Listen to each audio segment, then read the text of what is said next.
After Southern California train robberies came to light this month, the Los Angeles Police Department chief confirmed that weapons were among the stolen goods. Along with the danger stolen weapons bring, an expert said this will also cause further disruptions to the supply chain. LAPD Chief Michael Moore confirmed in an online meeting on January 25th that thieves stole a number of firearms from cargo containers during a train robbery. Our attention was first drawn to these instances of thefts by what we later determined through an arrest of an individual in possession of a firearm, that people were looting or breaking these containers and stealing firearms, tens of firearms. The train was in the Lincoln Heights neighborhood when thieves struck. An LAPD spokesperson said that they estimated 82 guns had been stolen. So far, only 2 have been recovered. That gave us a significant concern as a source of further violence in the city, as people were capitalizing on the transport of these containers with having little or no policing or security services there. As of January 26th, various agencies have arrested 122 individuals related to cargo theft. The vice president of CargoNet, an industry organization dedicated to preventing cargo theft, said many containers are poorly secured. Keith Lewis told the Epic Times that railroad cars, containers, and trailers are often only sealed with a piece of plastic or metal. The containers often do not have any other security devices. His company observed that California is the most targeted state for this form of theft. 250 cases were recorded in 2021. The top 5 targeted cities are all in Southern California. Los Angeles comes in second for most thefts. Lewis said that the cost of stealing products, including high-end electronics, falls on the consumers. He described it as the cost below the iceberg, as it's the cost that can't be seen. He said, with any disruption in the supply chain, there's a cost to the end consumer. Several major pharmaceutical companies are set up to give part of a $26 billion settlement to certain California cities and counties. The Attorney General announced that the payment is due to the companies fueling the widespread opioid epidemic in the state. Big Pharma is set to pay out for its involvement in the opioid epidemic. The announcement of the settlement comes after years of investigation from multiple states across the United States. Once finalized, this settlement with the nation's 3 largest pharmaceutical distributors, Cardinal, McKesson, and AmerisourceBergen, and Johnson & Johnson, a manufacturer, will help bring desperately needed relief to people in California and across the country who are struggling with opioid addiction. The payout comes after state attorneys investigated whether the 3 distribution companies failed to refuse suspicious opioid shipment requests from certain pharmacies. The investigation also focused on whether Johnson & Johnson misled patients and doctors about the addictive nature of opioids. Opioids are powerful pain relievers which include drugs such as morphine, heroin, and fentanyl. 400 California cities and counties have signed onto the settlement, accounting for over 90% of eligible areas. Attorney General Rob Bonta said the state is expected to receive $2 billion as its share of the settlement. Bonta joined attorney generals from 13 other states in the case. This epidemic has torn families apart.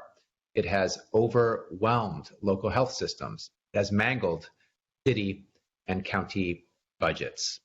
Once finalized, nearly 4,000 lawsuits across the United States will come to a close. The companies have until February 25th to decide if they will proceed with the deal. The 3 distributors would begin to pay in April, while Johnson & Johnson would pay in July. Under the settlement, the distributors will pay up to $21 billion over 18 years. Johnson & Johnson will pay $5 billion over 9 years. State and local government participation will determine the exact payment amount. A second recall effort against Los Angeles District Attorney George Gascon is officially underway. The county approved a petition January 27th. Recall organizers have until July 6 to gather and submit about 570,000 valid signatures to get the measure on the November ballot. In a statement, the co-chairs of the Recall DA George Gascon campaign said they are sick and tired of the pro-criminal paradise he has created. Proponents say Gascon's crime-friendly policies disregards existing laws and weakens sentencing for violent criminals. They want residents to join the effort to restore public safety. We all deserve to live without fear of criminals running amok and to have a district attorney who actually does his job. Over 30 cities in LA County support the bipartisan recall effort, which have passed votes of no confidence against the district attorney. Recently, Beverly Hills officially endorsed the recall campaign on January 4th. The state continues to require people to wear masks at places like schools, government buildings, and the upcoming Super Bowl. However, many government-issued masks and testing are made in China. NTD's Eileen Ng has more details.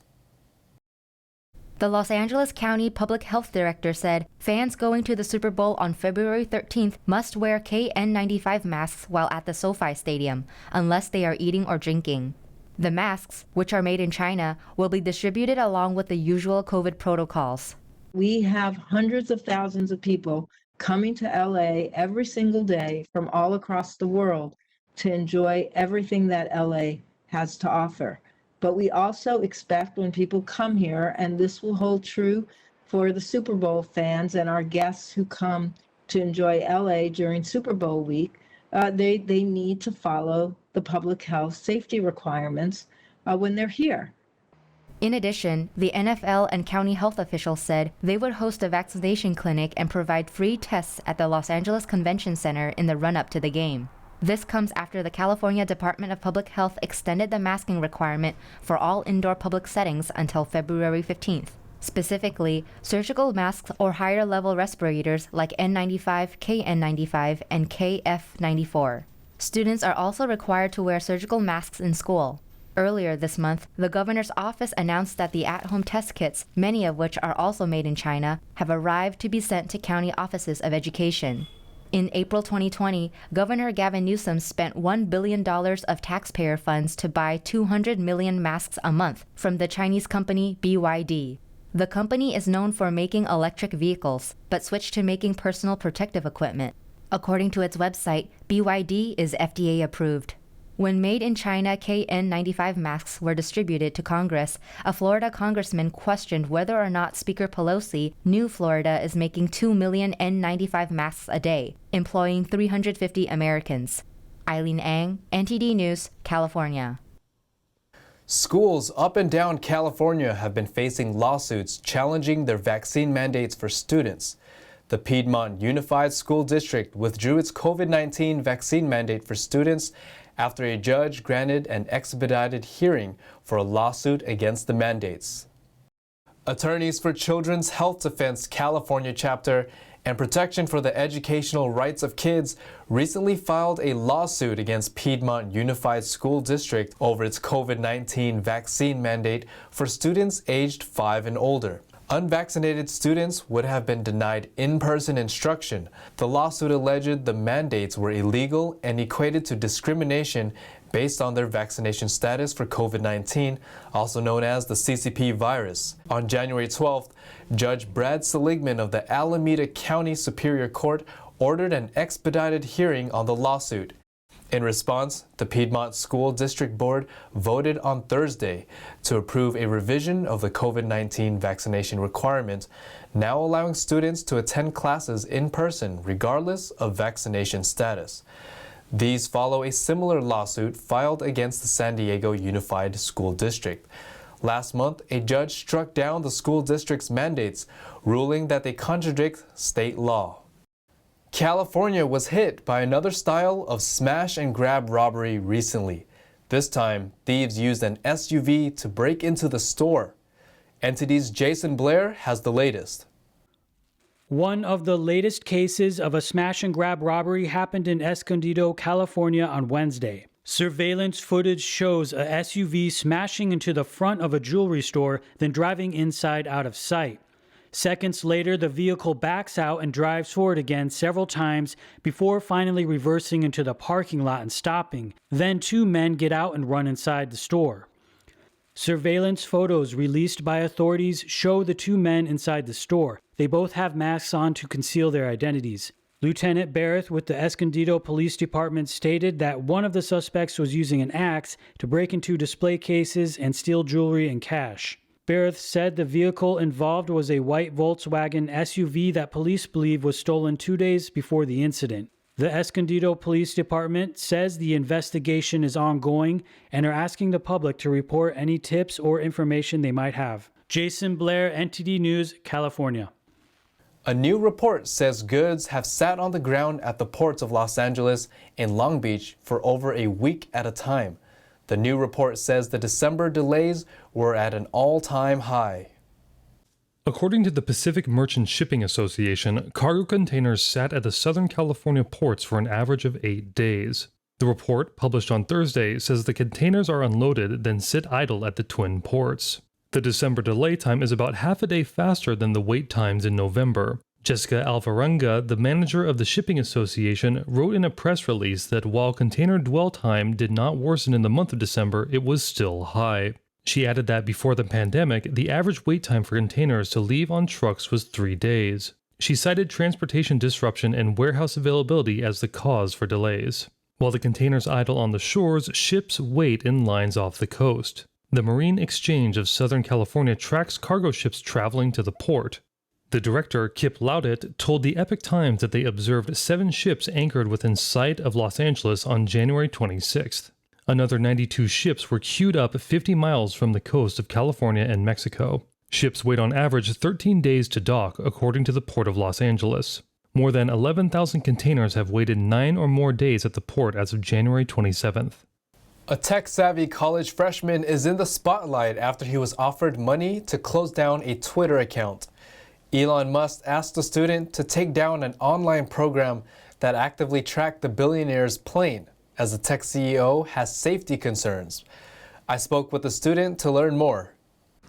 Each year, the Federal Aviation Administration handles over 16 million flights, and airplane flight data is available to the public. Tesla CEO Elon Musk messaged 19-year-old Jack Sweeney to shut down one of the student's Twitter accounts.